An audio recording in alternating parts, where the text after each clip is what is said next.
নিশা মছজিদত চুৰি কৰিবলৈ আহি ৰাইজৰ হাতত আটক চোৰ।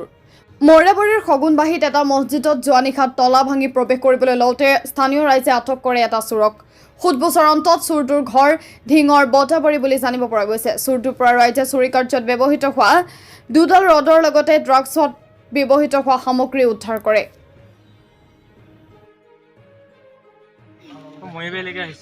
কিয় এই লগৰজনে মাতি আনিছিলে ইয়াত কিয় আহিলি? ইয়াত মানে মহিলা হক বুলি ল'ৰা এজন সি মোক লৈ আহিলে। আহি পেলাই সি মছজিদত তালা ভাঙিব দিছে। মই তালা ভাঙিলে দাদাজন যোৱা লাগে সি মানে পলাই গুচি গ'ল। মহিদুলৰ ঘৰ ক'ত? দাদাজনৰ এইটো চাইডে এৰি কিনি গুচি আহিলে। মহিদুলৰ ঘৰ ক'ত? মহিলা ঘৰ অকণমান আগত। মই তাৰ ঘৰ চিনি নাপাওঁ। আপোনাৰ মছজিদ এটা যে আছে পকা মছজিদ এটা আপোনাৰ গলি এটা গৈছে এইটো চাইডতে ঘৰ। ইয়াত কি চুৰি কৰিব আহিছিলি?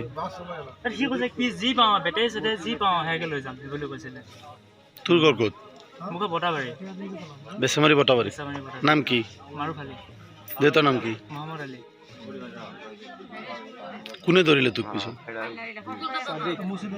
দাদা এজনে ধৰিছিলে। পেলাই ঘৰত এইমাত্ৰ আহিছোঁ। আহি পেলাই তাৰপিছত পেচাব কৰিবলৈ বহিছোঁ। বহাৰ পিছত দুজন মানুহ মছজিদত সোমাইছে। সোমোৱাৰ পিছত মই ভাবিছোঁ দুজন মানুহ ক'ৰ পৰা আহিছে। তাৰপিছত আকৌ গৈছোঁ।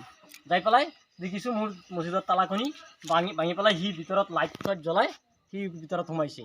তাৰপিছত মই তাক ধৰিছোঁ। ধৰি পেলাই কৈছোঁ তুমি ক'ৰ পৰা আহিছা? সি কৈ আছে মই বেচামাৰীৰ পৰা আহিছোঁ। এনেকুৱা ইফালৰ কথা কৈ আছে সিফালৰ কথা কৈ আছে আৰু মছজিদৰ পৰা দুদিন পাছত আছে চুৰ হৈ যায়। সেইকাৰণে আমি তালাটো মাৰি থৈ দিওঁ মছজিদত। সিহঁতে তালাটো ভাঙি পেলায়। আৰু এটা আছে সেইটোক ধৰিব পৰা নাই কিন্তু সেইটো ধৰি গুচি গ'ল। মইদুল হয় তাৰ নাম। ক'ৰ হয়? এই ল'ৰাটো আমাৰ শগুনবাহী গাঁৱৰ হয়। সেইটো ল'ৰা কোলাকে বোলে।